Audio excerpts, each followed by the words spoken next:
Los adventistas del séptimo día no somos los únicos cristianos que observamos el sábado. Hay judíos ortodoxos que guardan el sábado. Hay judíos mesiánicos. Hay bautistas del séptimo día. Y conozco varios grupos pentecostales y carismáticos que también observan el sábado. Pero nuestro concepto del sábado, como adventistas del séptimo día, es completamente distinto que el concepto que tiene cualquier otra iglesia. La hermana White escribió una vez en cuanto a un evangelista adventista que estaba predicando en Wisconsin sobre el sábado, pero sin presentar el carácter distintivo del sábado como lo entendemos nosotros los adventistas. Quiero leer esa cita que se encuentra en Testimonios para la Iglesia, Testimonies for the Church, tomo 1, página 337. Recuerde que está hablando de este evangelista que predica el sábado como lo predicaría cualquier otra iglesia, que hay que guardarlo porque es uno de los 10 mandamientos. Dice lo siguiente: en lo que al sábado se refiere, él, es decir, el evangelista, sostiene la misma creencia que los bautistas del séptimo día. Yo he visto los argumentos que usan los bautistas del séptimo día. Son los mismos argumentos que usamos nosotros, que Cristo entró a la sinagoga el sábado, las mujeres descansaron el sábado conforme al mandamiento. En el libro de Hechos, Pedro y Pablo entraban a la sinagoga el sábado. Todos los mismos argumentos que usan todas las iglesias que guardan el sábado. Pero ahora escuchen. Dice, el sábado pierde su poder cuando lo separamos de los mensajes. Es decir, cuando lo separamos de los mensajes de los 3 ángeles. Pero cuando lo vinculamos con el mensaje del tercer ángel, un poder lo acompaña que trae convicción a los incrédulos e infieles y los impulsa a salir con fortaleza para mantenerse firmes y para vivir, crecer y florecer en el Señor. Lo que hace que nuestro concepto del sábado sea especial y único es que lo conectamos con el mensaje del tercer ángel, el asunto de la marca de la bestia y el sello de Dios. Ahora, Elena White también escribió que el sábado será el punto que separará a los fieles de los infieles en el gran conflicto final. Y explicó que cuando el sábado se proclamara más plenamente, las iglesias nominales, las otras iglesias cristianas, se levantarían en contra del remanente de Dios, pero que al mismo tiempo muchas personas en esas iglesias saldrían para unirse al remanente. Quiero leerles una cita del Espíritu de Profecía que se encuentra en Primeros Escritos, páginas 33 y 34. Aquí Elena White comenta sobre la importancia del sábado en el tiempo del fin. Vi que el santo sábado es y será el muro separador entre el verdadero Israel de Dios y los incrédulos, así como la institución más adecuada para unir los corazones de los queridos y esperanzados santos de Dios.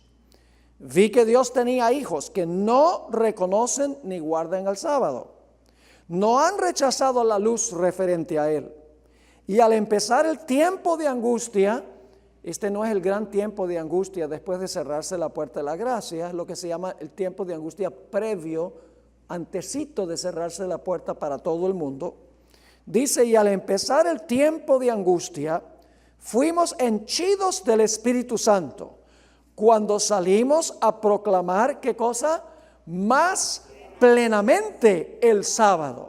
Es decir, conectándolo con el santuario y el mensaje del tercer ángel. Sigue escribiendo, esto enfureció a las iglesias nominales, pues no podían refutar la verdad sabática. Y entonces los escogidos de Dios comprendiendo claramente que poseíamos la verdad, salieron y sufrieron la persecución con nosotros. Vi guerra, hambre, pestilencia y grandísima confusión en la tierra.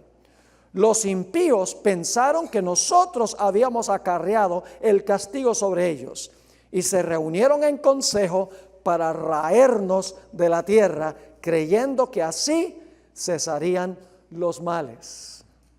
Qué tremenda cita esa, ¿verdad? Ahora, ¿en qué sentido es peculiar el concepto adventista del sábado? En otras palabras, ¿cómo se distingue nuestro concepto del sábado del concepto que tienen todas las demás iglesias que observan el sábado? Para los adventistas del séptimo día, el día sábado no es meramente uno de los 10 mandamientos. Creemos que el sábado es el sello de Dios, que se encuentra en el mismo corazón de los 10 mandamientos. Creemos que este mandamiento será el punto de contención en la gran prueba final que dividirá al mundo en 2 grupos.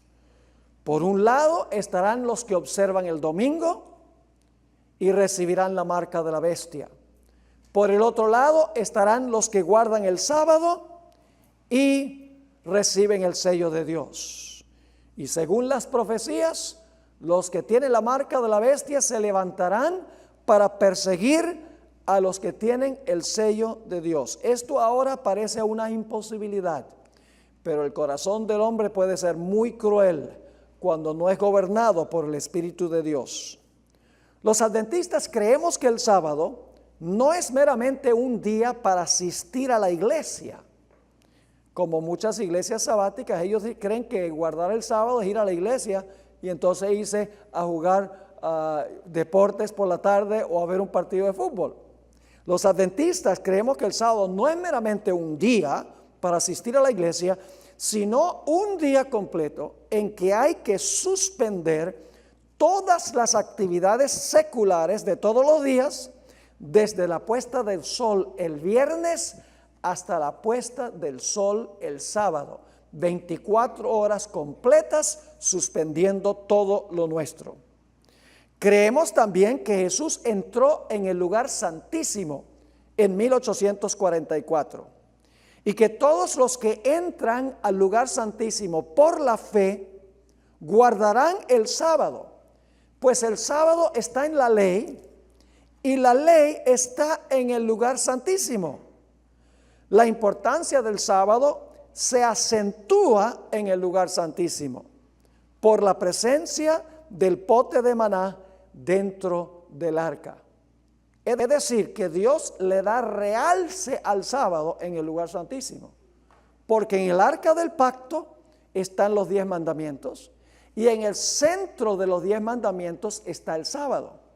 Pero además de estar el sábado en los 10 mandamientos, Dios quiso enseñar la santidad del sábado también poniendo en el arca un pote de maná.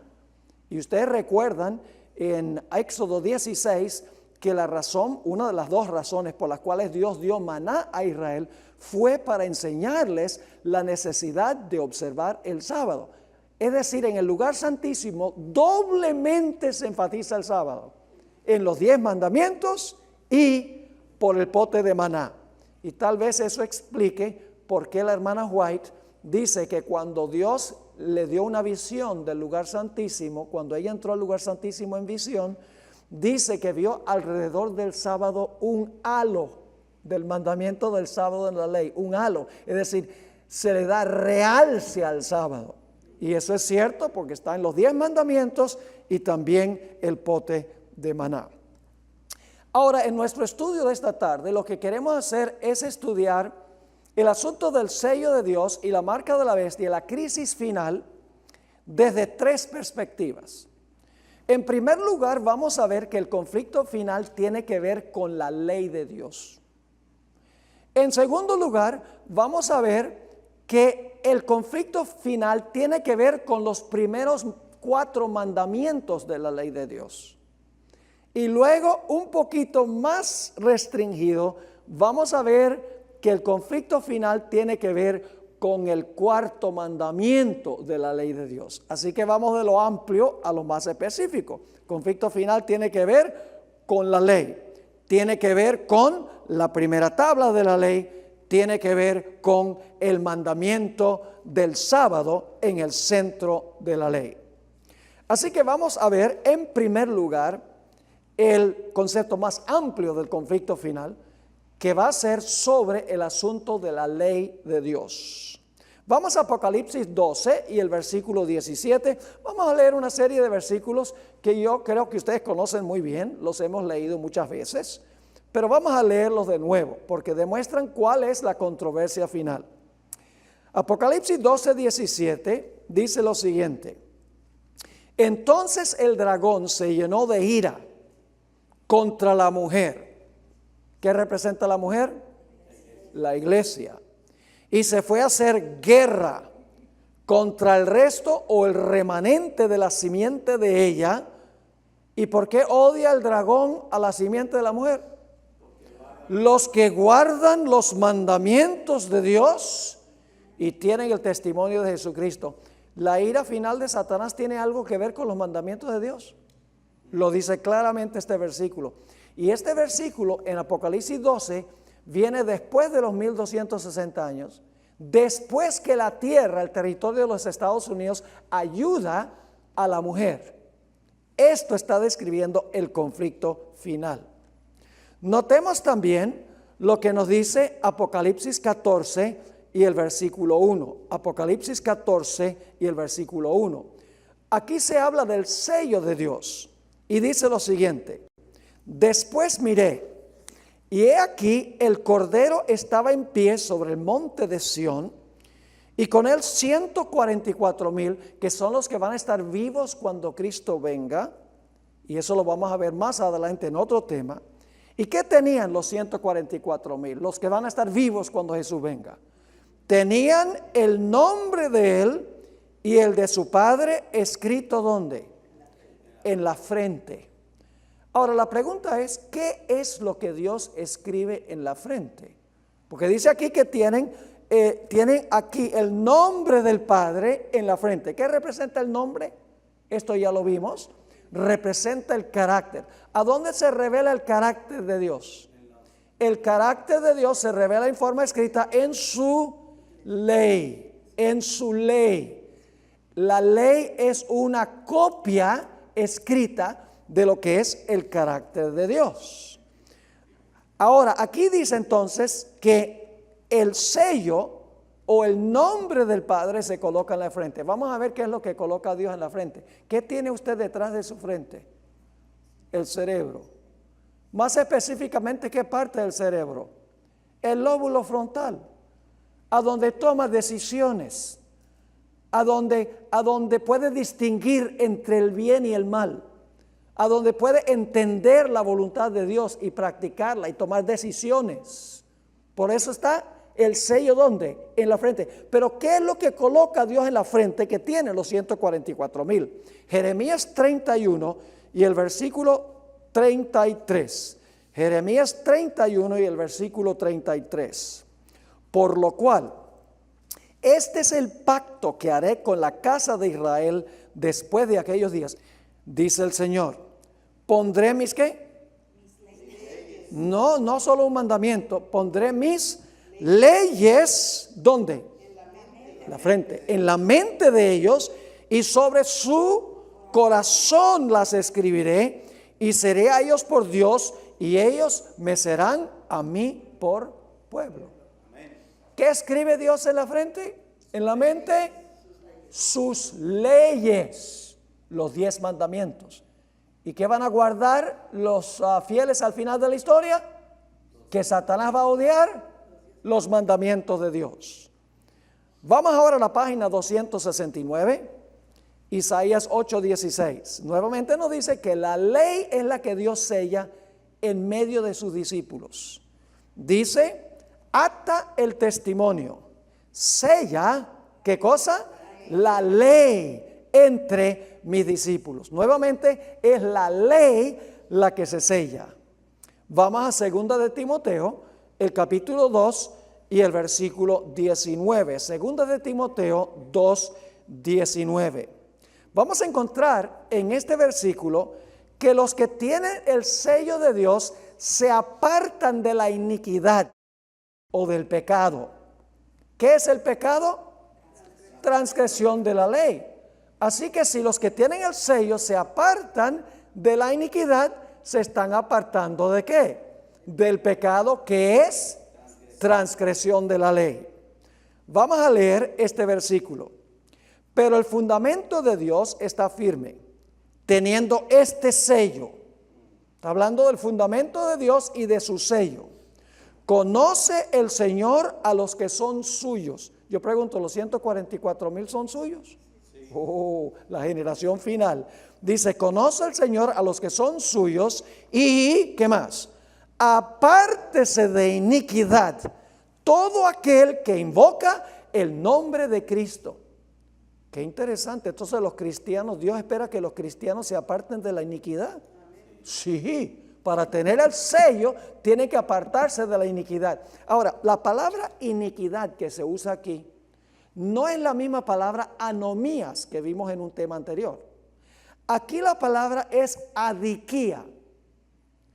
Pero quiero mostrarles que la palabra adiquía, iniquidad, es sinónima a la palabra anomías, que se traduce transgresión de la ley.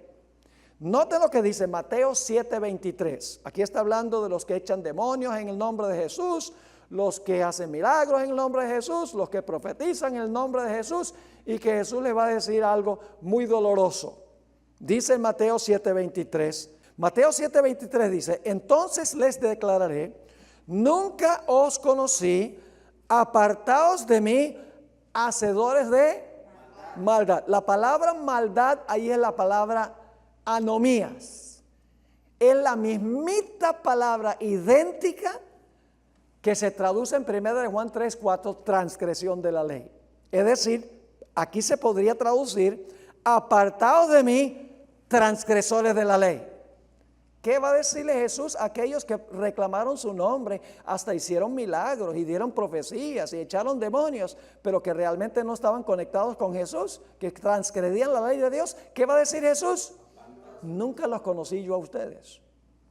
Ahora, Lucas 13:27 tiene el mismo concepto, pero se usa la palabra adiquía que leímos en 2 de Timoteo 2:19. Es el mismo pensamiento, pero una palabra distinta. Dice, pero os dirá, os digo que no sé de dónde sois. Apartaos de mí, todos vosotros, hacedores de adiquía, hacedores de maldad. Es decir, que la palabra que se usa en 2 Timoteo 2:19, iniquidad, es sinónima a la palabra anomías, que significa transgresor de la ley. ¿Entendieron el punto? Ahora, vamos a encontrar en el mensaje del tercer ángel que se presenta un contraste entre los que adoran a la bestia y los que son fieles a Dios. Vamos a leer el mensaje del tercer ángel y luego leemos el versículo 12, que en realidad es la conclusión del mensaje del tercer ángel. Dice, y el tercer ángel los siguió diciendo a gran voz, si alguno adora a la bestia y a su imagen y recibe la marca, ¿dónde? En su frente o en su mano, de eso hablaremos después. Los fieles de Dios solo reciben la señal, ¿dónde? En la frente. Pero los seguidores de la bestia, a la bestia no le importa si es en la frente o si es en la mano.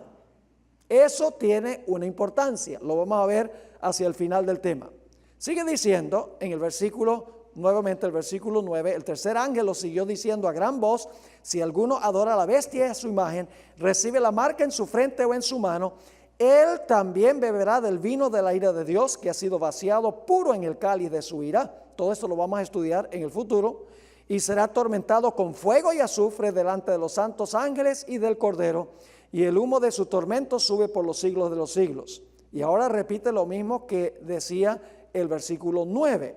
Dice en el versículo 11, nuevamente, y el humo de su tormento sube por los siglos de los siglos, y no tienen reposo de día ni de noche los que adoran ¿a quién? A la bestia. ¿Qué más? A su imagen, ni nadie que reciba la marca de su nombre. Ese es un grupo. Los que adoran la bestia, la imagen y reciben ¿qué cosa? La marca. Ahora en el versículo 12 se presentan los fieles. Fíjense lo que dice en Apocalipsis 14:12. Aquí está la paciencia de los santos. ¿Y qué caracteriza a los santos? Los que guardan los mandamientos de Dios y la fe de Jesús. Se presenta un contraste entre los que adoran la bestia, su imagen y reciben la marca, y por el otro lado están los que guardan los mandamientos de Dios y la fe de Jesús. Así que el primer punto que quiero que notemos es que el conflicto final tiene que ver es con qué cosa, con la ley de Dios. Es el concepto más amplio, tiene que ver con los 10 mandamientos. Los fieles tendrán los 10 mandamientos escritos en la frente. Los infieles desobedecerán los mandamientos de Dios. Los fieles tendrán el sello de Dios porque se han apartado de la transgresión de la ley, mientras que los que tienen la marca de la bestia seguirán transgrediendo la ley, aun cuando van a decir Señor, Señor, y van a hacer milagros, y van a dar profecías, y van a echar demonios, y van a tener mucho escándalo en el servicio religioso. Ahora vamos a ver el círculo un poco más pequeño. El conflicto final tiene que ver con la primera tabla de la ley. Ven que vamos de lo amplio a la primera tabla al sábado. Es decir, el conflicto final tiene que ver con los primeros 4 mandamientos de la ley de Dios. No solamente con la ley en general. Note lo que dice Deuteronomio, el capítulo 6, Deuteronomio 6, el versículo 4 y el versículo 5, y luego seguimos leyendo después. Oye Israel, Jehová nuestro Dios, Jehová uno es, y amarás a Jehová tu Dios de todo tu corazón y de toda tu alma y con todas tus fuerzas. Ese es el primero y gran mandamiento, ¿sí o no? Jesús en Mateo 22 dijo que ese es el primero y el gran mandamiento. ¿Cuáles mandamientos resume este gran mandamiento? Los primeros 4. Porque si yo amo a Dios, no voy a tener otros dioses. Si yo amo a Dios, yo no voy a hacer ídolos que rebajen mi concepto de Dios. Si yo amo a Dios, voy a respetar su nombre. Si yo amo a Dios, voy a guardar su santo sábado, el sábado de Él, porque es el sábado del Señor tu Dios, y Dios lo llama mi santo día. Ahora, ¿qué recomendación se dio aquí? Después que se dice que Israel debe amar a Jehová su Dios de todo corazón, con toda el alma y con todas sus fuerzas, ¿qué debe hacer con ese concepto? Versículo 6. Y estas palabras que yo te mando hoy estarán sobre tu corazón. Y las repetirás a tus hijos y hablarás de ellas estando en tu casa y andando por el camino y al acostarte y cuando te levantes. Y los atarás como una señal donde en tu mano, y estarán como que frontales entre tus ojos. Ahora, la marca de la bestia puede ser o en la frente o en la mano, pero aquí dice que se deben poner como señal en la frente y en la mano. Es un detalle importante. Así que ¿a dónde se debía escribir este concepto que leímos? Amarás a Jehová tu Dios de todo tu corazón, de toda tu alma y con todas tus fuerzas. ¿A dónde se debía poner eso? Se debía poner eso como frontales en la mente. ¿Y con qué mandamientos tiene que ver este consejo de amar a Dios, como dicen, por sobre todas las cosas? Tiene que ver con los primeros 4. En realidad no tiene que ver con los últimos 6. Los últimos 6 no describen nuestra relación con Dios. El mandamiento, honra a tu padre y a tu madre, tiene que ver con un plano horizontal. No matarás, un plano horizontal. No cometerás adulterio, nuestros prójimos. No hurtarás, nuestros prójimos. No hablarás falso testimonio, nuestros prójimos. No codiciarás, nuestros prójimos. Es decir, lo que deben escribir en sus frentes es que Dios se debe amar por encima de todo. Un resumen de los primeros 4 mandamientos de la ley de Dios. El punto central, estamos en la página 4, el punto central en el conflicto final será la adoración. ¿Están de acuerdo? Se va a repetir a nivel global la historia de Daniel 3. ¿Cuál era el conflicto en Daniel 3? Tenía que ver con adoración. 11 veces se menciona la palabra adorar en Daniel 3. ¿Tenía que ver también con los mandamientos de Dios?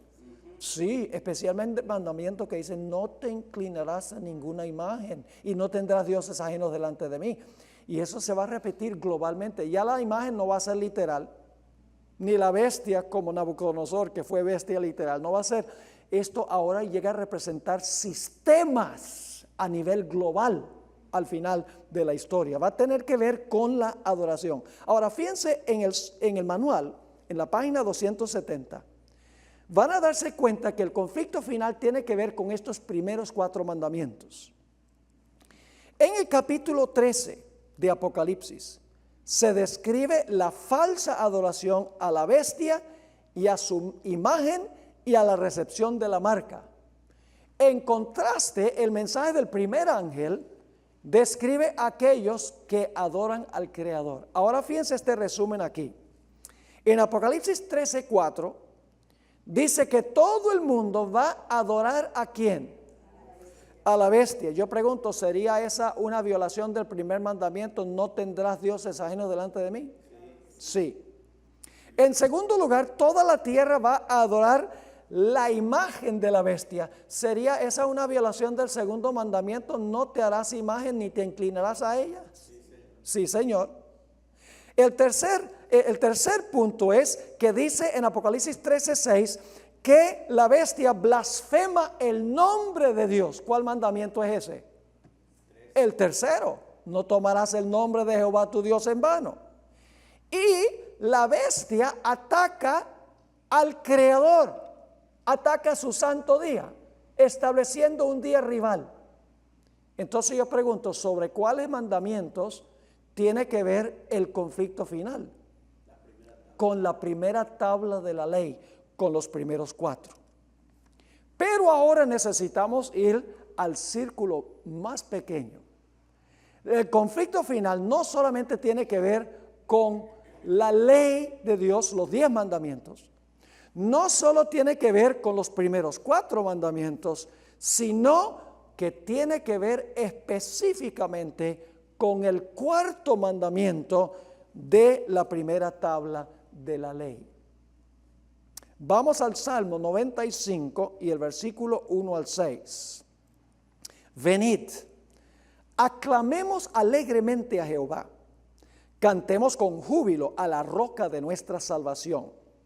Lleguemos ante su presencia con alabanza, aclamémosle con cánticos, porque Jehová es Dios grande, el Rey grande sobre todos los dioses, porque en su mano están las profundidades de la tierra y las alturas de los montes son suyas. Suyo también el mar, pues él lo hizo, y sus manos formaron la tierra seca. Y ahora viene el versículo clave. Venid, adoremos y postrémonos, arrodillémonos. 3 formas de decir lo mismo. Adoremos, postrémonos, arrodillémonos. ¿Por qué? Delante de Jehová nuestro Hacedor. ¿Por qué adoramos a Dios? Porque es nuestro creador. Noten Nehemías 10 y el versículo 6 dice lo mismo. Nehemías 10:6. Tú solo eres Jehová. ¿Por qué solo Él es Jehová?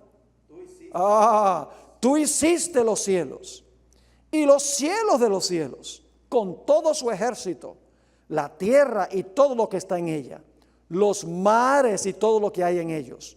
Y tú vivificas todas estas cosas ¿Y cuál es el resultado? Y los ejércitos de los cielos te adoran.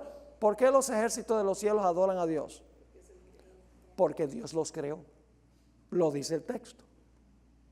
Apocalipsis 14, 6 y 7 conecta nuevamente la creación con la adoración. Apocalipsis 14, 6, lo hemos leído antes. Vi volar por en medio del cielo a otro ángel que tenía el evangelio eterno para predicarlo a los moradores de la tierra, a toda nación, tribu, lengua y pueblo, diciendo a gran voz: temed a Dios y dadle gloria, porque la hora de su juicio ha llegado. Y luego, ¿qué dice? Y adorad a aquel que hizo el cielo y la tierra, el mar y las fuentes de las aguas. ¿Por qué adoramos a Dios según todos estos versículos? Porque Dios es el creador. Cuando Dios haga cielos nuevos y tierra nueva, también lo vamos a adorar porque hizo cielos nuevos y tierra nueva. Isaías 66, 22 y 23 en la página 271. Porque como los cielos nuevos y la nueva tierra que yo hago permanecerán delante de mí, dice Jehová, así permanecerá vuestra descendencia y vuestro nombre. Y de mes en mes, y voy a decirlo como dice en el original, y de sábado en sábado vendrán todos a adorar delante de mí, dijo Jehová. ¿Está claro? Adoramos a Dios, ¿por qué? Porque Dios es el creador. No solo al principio, sino cuando haga cielos nuevos y tierra nueva. Ahora, adoramos a Dios porque es el creador, pero nos dice que Dios estableció una señal del creador. Así que no podemos adorar a Dios recordándole como creador, al menos que guardemos su señal.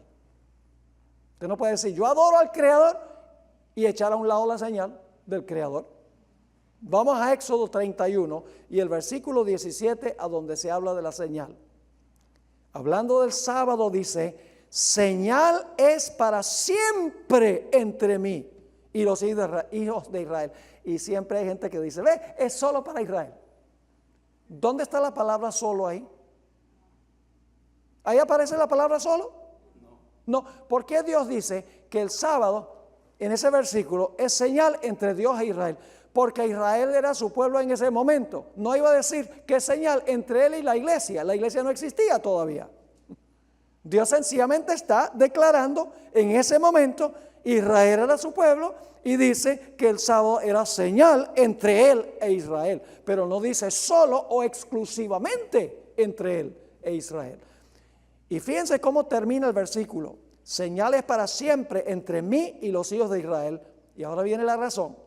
Porque en 6 días hizo Jehová los cielos y la tierra, y el séptimo día cesó y reposó. ¿Se dieron cuenta aquí que esto tiene mucho más que ver con todos los seres humanos que con los judíos? Dice que Israel debía guardar el sábado por el Creador. Entonces la gente antes de Israel no necesitaba recordar al Creador guardando el sábado. Y después de Israel nadie tiene que guardar el sábado recordando al Creador. No, el hecho de que dice que el sábado es señal del Creador significa que cuando Dios estableció el sábado, lo estableció para todos los tiempos y para todas las personas. Noten Ezequiel 20 y el versículo 12. Nuevamente dice que el sábado es la señal. Dice allí, y les di también mis días de reposo, mis sábados, para que fuesen, ¿por qué? Por señal entre mí y ellos, para que supiesen que yo soy Jehová, que los santifico. Y alguno dirá, bueno, pastor, pero no es lo mismo decir sello y señal. Está bien, el sábado es la señal, pero Apocalipsis dice que habla del sello. Bueno, en la Biblia, señal y sello se usan intercambiablemente. Noten Romanos 4 y el versículo 11. No está hablando del sábado, está hablando de la circuncisión, pero demuestra que señal y sello se usan sinónimamente. Dice aquí, en cuanto a Abraham, y recibió la circuncisión como ¿qué? Como señal, como sello. O sea, señal y sello son intercambiables. Recibió la circuncisión como señal, como sello de la justicia de la fe que tuvo estando aún incircunciso, para que fuese padre de todos los creyentes no circuncidados, a fin de que también a ellos la fe les sea contada por justicia. Así que el sábado es la señal o el sello de Dios que se coloca en la frente. Ahora, notemos otro punto muy interesante. En los días de Ezequiel, el pueblo de Israel estaba por ser llevado cautivo por Nabucodonosor, por su apostasía, porque estaban cometiendo las terribles abominaciones de las naciones circundantes. En el capítulo 8 de Ezequiel, Dios le muestra a Ezequiel una abominación que su propio pueblo está cometiendo, y Ezequiel dice, wow, eso está terrible. Y Dios dice, tú no has visto nada todavía, te voy a mostrar una abominación peor que esa. Y Dios le muestra una abominación peor que esa. Y Ezequiel dice, wow, eso está terrible. Y Dios dice, no has visto nada todavía, te voy a mostrar una peor que esa. Lo que culmina la lista de abominaciones, la peor de todas, está en Ezequiel 8:16. Y me llevó al atrio de adentro de la casa de Jehová. Y he aquí junto a la entrada del templo de Jehová, entre la entrada y el altar, como 25 varones, sus espaldas vueltas al templo de Jehová y sus rostros hacia el oriente, y adoraban al sol, postrándose hacia el oriente. Los que profesaban ser pueblo de Dios estaban adorando al sol. La peor abominación de todas. Pero yo pregunto, ¿todos estaban cometiendo esa abominación? No. Noten Ezequiel 9 y vamos a leer los versículos 5 y 6. Perdón, el capítulo Ezequiel 9 y el versículo 4 y 5, más bien. Y le dijo Jehová, aquí se va a colocar una señal en la frente de los que son fieles en la ciudad, de los que no están cometiendo las abominaciones. Dice, y le dijo Jehová, pasa por en medio de la ciudad, por en medio de Jerusalén, y ponles una ¿qué? Una señal en la frente a los hombres que gimen y que claman a causa de todas las abominaciones que hacen en medio de ella. Y a los otros dijo, oyéndolo yo, pasad por la ciudad en pos de él y matad, no perdone vuestro ojo, ni tengáis misericordia. Y luego dice que los que tenían la señal no iban a ser destruidos. ¿Cuántos grupos había entonces en Jerusalén? Los que tenían la señal de Dios y los que no tenían la señal. Ahora, algunos dicen, pero pastor, usted está diciendo que Dios destruyó a Jerusalén y la gente rebelde en Jerusalén porque estaban adorando el sol y habían olvidado el sábado. Eso es precisamente lo que estoy diciendo. Noten en la página 272, en Jeremías 17, Dios explica por qué razón destruyó la ciudad de Jerusalén. Dice, no obstante, si vosotros me obedeciereis, dice Jehová, no metiendo carga por las puertas de esta ciudad en el día de reposo, sino que santificareis el día de reposo, no haciendo en él ningún trabajo, entrarán por las puertas de esta ciudad en carros y en caballos los reyes y los príncipes que se sientan sobre el trono de David, ellos y sus príncipes, los varones de Judá y los moradores de Jerusalén, y esta ciudad será habitada para siempre. Si ustedes observan el sábado como debe ser, ¿qué va a pasar? La ciudad va a permanecer para siempre. ¿Pero por qué fue destruida la ciudad? Estaban adorando al sol. Pero los que no estaban adorando el sol, los que tenían la señal en la frente, no murieron en la destrucción. Noten lo que dice el versículo 27, el otro lado de la moneda. Pero si no me oyereis para santificar el día de reposo, y para no traer carga ni meterla por las puertas de Jerusalén en el día de reposo, yo haré descender, ¿qué cosa? Fuego en sus puertas, y consumirá los palacios de Jerusalén, y no se apagará. Ahora, ¿por qué traigo a colación lo que dice Ezequiel? Porque el libro de Apocalipsis lo que hace es tomar de Ezequiel en el capítulo 13 y 14. Hay un grupo en el capítulo 14 y el versículo 1 y también el capítulo 7, 1 al 4, que tienen en su frente, ¿qué cosa? El sello de Dios. ¿Van a ser protegidos esos en la destrucción final del mundo? Sí, Señor. Pero hay otro grupo que tienen, ¿qué cosa? Tienen la marca de la bestia. Están practicando las abominaciones. Están tomando el vino de la abominación de la ramera. ¿Van a ser protegidos esos? No, van a ser destruidos. Entonces, ¿qué es lo que distingue a los impíos de los justos? Lo que distingue a los justos es que ellos tienen el sello o la señal de Dios, ¿dónde? En su frente. Y fíjense que se pone en contraste en Apocalipsis los que tienen la marca de la bestia y los que tienen el sello de Dios. Noten Apocalipsis 13, 16 y 17. Hablando de lo que hace esta bestia que se levanta de la tierra y hacía que a todos, pequeños y grandes, ricos y pobres, libres y esclavos, se les pusiese una marca en la mano derecha o en la frente. Esta no es la marca que pone Dios, sino la marca que pone la bestia que se levanta de la tierra. Y que ninguno pudiese comprar ni vender, sino el que tuviese la marca o el nombre de la bestia o el número de su nombre. Y en el siguiente versículo, en el 14:1, se presenta el grupo que está en contraste con este. Se acaba de hablar del que tiene la marca en la frente. Ahora dice, después miré y he aquí el Cordero estaba en pie sobre el monte de Sión y con él 144,000 que tenían el nombre de él y el de su Padre escrito en su frente. Amén. ¿Sobre qué mandamiento es el conflicto final? Sobre la primera tabla. ¿Y cuál mandamiento específico en la primera tabla? El sello de Dios, el recordativo del Creador, el sábado. Ahora quiero mencionar algo sobre la arqueología y el sello de Dios. Esto lo mencioné ayer, pero vamos a tratarlo nuevamente porque demuestra que el sello de Dios tiene que estar en el centro de la ley. Hace unos años estaba yo en la Universidad de Andrews, donde saqué mi licenciatura y una maestría en artes y una maestría en divinidades. Cuando estábamos de vacación, pues yo iba a la biblioteca, porque no tenía que estudiar, y buscaba, me iba por los estantes de los libros y buscaba material que pudiera fotocopiar para poner en mi archivo, porque yo sabía que no iba a tener acceso a la biblioteca para siempre. Y una de esas vacaciones estaba yo viendo por los estantes y encontré unos libros verdes así bien grandotes. El nombre de los libros es Ugarítica.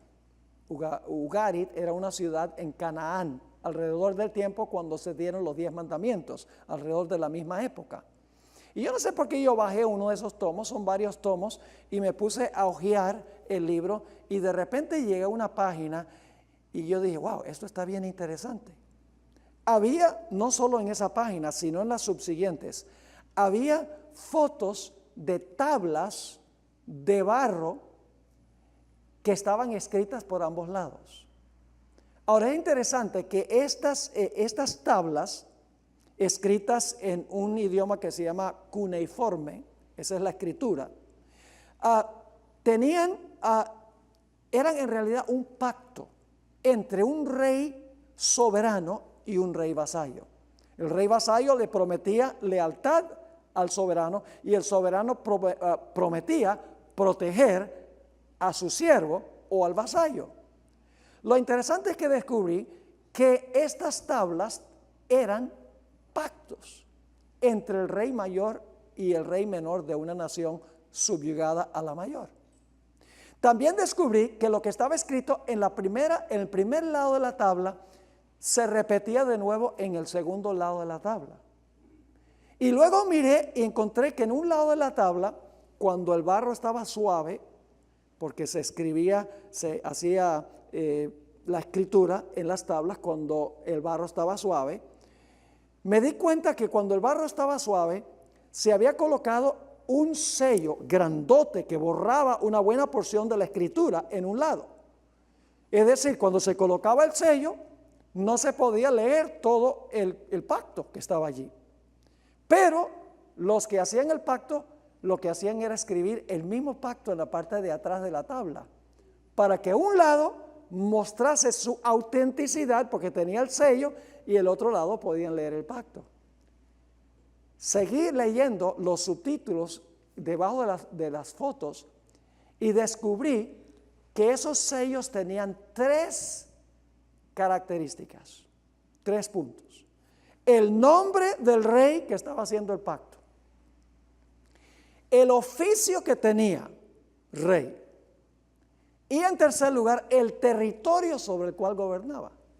Por ejemplo, una de las tablas dice Nicmadu, rey de Ugarit, la ciudad de Ugarit. Y yo digo, wow, eso está interesante. En la época cuando se dieron los 10 mandamientos, aquí tenemos un pacto escrito en tablas. Las tablas están escritas por ambos lados. Es un pacto entre un rey soberano y sus súbditos. El sello está en el centro y el sello tiene 3 puntos. ¿Y será posible que Dios dio los 10 mandamientos en esa época como se daban todas las demás leyes? Sí. Deuteronomio 4:13 dice que la ley de Dios, los 10 mandamientos son el pacto de Dios. Fueron escritos los mandamientos en tablas, ya no de barro, pero de piedra. Deuteronomio 4:13. Las tablas estaban escritas por ambos lados. Éxodo 32:15 y 16. En el centro de la tabla debemos hallar ¿qué? El sello del que dio la ley, que hace que la ley sea auténtica. ¿Y qué 3 características debe estar en el sello? El nombre del dador de la ley, el oficio que desempeña y el territorio sobre el cual gobierna. ¿Cuál es el único mandamiento que tiene esas 3 características? El 4º mandamiento de la santa ley de Dios. Elena White por eso escribió En armonía con la arqueología, en Patriarcas y Profetas, página 307. El 4º mandamiento es, entre todos los 10, el único que contiene tanto el nombre como el título del legislador. Legislador significa el que dio la ley. Es el único que establece la autoridad de quien dio la ley. Así contiene, ¿qué cosa? El sello de Dios puesto en su ley como prueba de su autenticidad y vigencia. ¿Sería cosa seria sacar el sello de Dios de ahí y poner otro sello? Daniel 7:25 dice que un poder pensó que podía hacer eso. El cuerno pequeño, que representa ¿cuál poder? El papado. Dice, y hablará palabras contra el Altísimo, y a los santos del Altísimo quebrantará, y pensará en cambiar ¿qué? Los tiempos y la ley, y serán entregados en su mano hasta tiempo y tiempos y medio tiempo. La profecía decía que el cuerno pequeño, el papado, iba a pensar que podía cambiar la ley de Dios. Ahora, yo voy a pasar por alto la siguiente sección donde dice Apocalipsis 12, 16 y 17, porque el tiempo vuela rápidamente. Pero ustedes pueden leer eso allí. Por eso animo a los que están viendo por nuestro canal de televisión que se consigan un ejemplar del manual. Es muy importante. Ahora vamos a ver si la Iglesia Católica profesa haber cambiado el día. Vamos a ver si ellos dicen, nosotros lo cambiamos. En el Catecismo encontramos en la página 50 lo siguiente. ¿Cuál es el día sábado? Respuesta. El sábado es el día de reposo. Pregunta. ¿Por qué guardamos el domingo en vez de guardar el sábado? Respuesta. Observamos el domingo en vez del sábado porque la Iglesia Católica transfirió la solemnidad del sábado al domingo. ¿Está claro? ¿Pensará qué? Cambiar los tiempos y la ley. Ahora, es interesante que el hombre que recibió la respuesta, porque es una pregunta que hizo un individuo, el que dio la respuesta, el hombre estaba confundido, el que quería la respuesta, y se imaginó que debía haber un error, y por lo tanto le escribió una carta al famoso cardenal Jaime Gibbons de Baltimore, y le preguntó si en verdad la Iglesia Católica había cambiado el día de reposo del sábado al domingo, como decía el catecismo de Peter Geierman. Y aquí está la respuesta, escrita por el canciller H.F. Thomas, noviembre 11, 1895, quien era canciller del cardenal Jaime Gibbons. Claro que la Iglesia Católica Romana dice que el cambio fue suyo. Y este acto, ahora escuchen bien, y este acto constituye una ¿qué?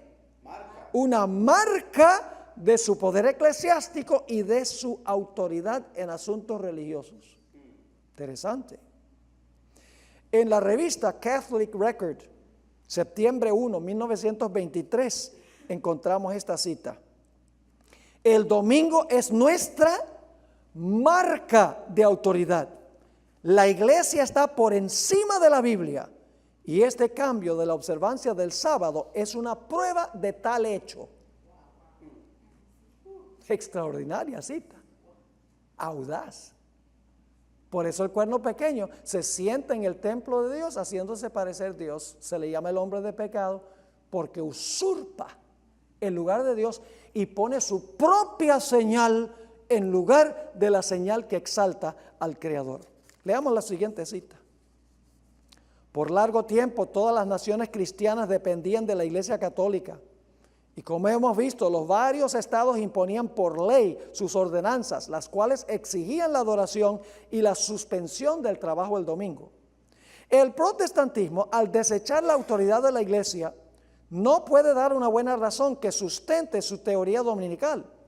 Y por lo tanto debería por lógica guardar el sábado como día de reposo. Al redactar leyes que mandan a santificar el domingo, el Estado está reconociendo inconscientemente la autoridad de la Iglesia Católica y está implementando más o menos fielmente su prescripción. La santificación del domingo como día de adoración pública al Dios omnipotente es una creación puramente de la Iglesia Católica. Qué interesante, eso es un autor católico. Ahora pasemos por alto las siguientes tres citas y vamos a la página 275, donde la hermana White explica qué fue lo que pasó con el cambio del sábado. Dice, pero no paró aquí la obra del jefe engañador. Había resuelto reunir al mundo cristiano bajo su bandera y ejercer su poder por medio de su vicario, el orgulloso pontífice que aseveraba ser el representante de Cristo. Realizó su propósito valiéndose de paganos semiconvertidos, de prelados ambiciosos y de eclesiásticos amigos del mundo. Convocábase de vez en cuando grandes concilios en que se reunían los dignatarios de la iglesia de todas partes del mundo. Casi en cada concilio, el día de reposo que Dios había instituido era deprimido un poco más, en tanto que el domingo era exaltado en igual proporción. Así fue como la fiesta pagana llegó a ser honrada como institución divina, mientras que el sábado de la Biblia era declarado reliquia del judaísmo y se pronunciaba una maldición sobre sus adoradores, observadores. Vamos a leer la siguiente cita. El Señor manda por el mismo profeta, ata el rollo del testimonio y sella la ley entre mis discípulos. El sello de la ley de Dios se encuentra en el cuarto mandamiento. Este es el único de los 10 mandamientos que contiene tanto el nombre como el título del legislador. Declara que es el creador del cielo y la tierra y revela así el derecho que tiene para ser reverenciado y adorado sobre todos los demás. Aparte de este precepto, no hay nada en el decálogo que demuestre qué autoridad fue la que promulgó la ley. Cuando el día de reposo fue cambiado por el poder del Papa, se le quitó el sello a la ley. Los discípulos de Jesús están llamados a restablecerlo, elevando el sábado del cuarto mandamiento a su lugar legítimo como institución conmemorativa del Creador. Esa es nuestra tarea. Entonces yo pregunto, ¿cuántos grupos va a haber en el mundo al final de la historia? 2. Ahora, ¿por qué la bestia da la señal en la frente o en la mano derecha? La frente significa que hay algunas personas que van a guardar el domingo y están completamente engañados en su mente pensando que el domingo es el día de reposo. Pero hay otros, la mano representa el trabajo en la Biblia, hay otros que para poder comprar y vender, para poder trabajar por conveniencia, para que la mano pueda trabajar, aunque no están convencidos de que el domingo es el día de reposo, van a recibir la señal en la mano. Es parecido a lo que pasó con Adán y Eva. Eva pecó engañada, Adán no. Adán pecó por conveniencia, a sabiendas. ¿Están entendiendo? Dos diferentes formas. Al final de la historia es igual. Habrá personas que hay personas que saben que el sábado es el día de reposo, pero por poder comprar y vender y trabajar, siguen guardando el domingo. Hay otros individuos que creen en su mente, están completamente mesmerizados, engañados, de que la bestia tiene razón y que el domingo es el día de reposo. Igual, ambos grupos se pierden porque ambos grupos tienen la Biblia. Así que ese será el conflicto final, el sello de Dios o la marca de la bestia.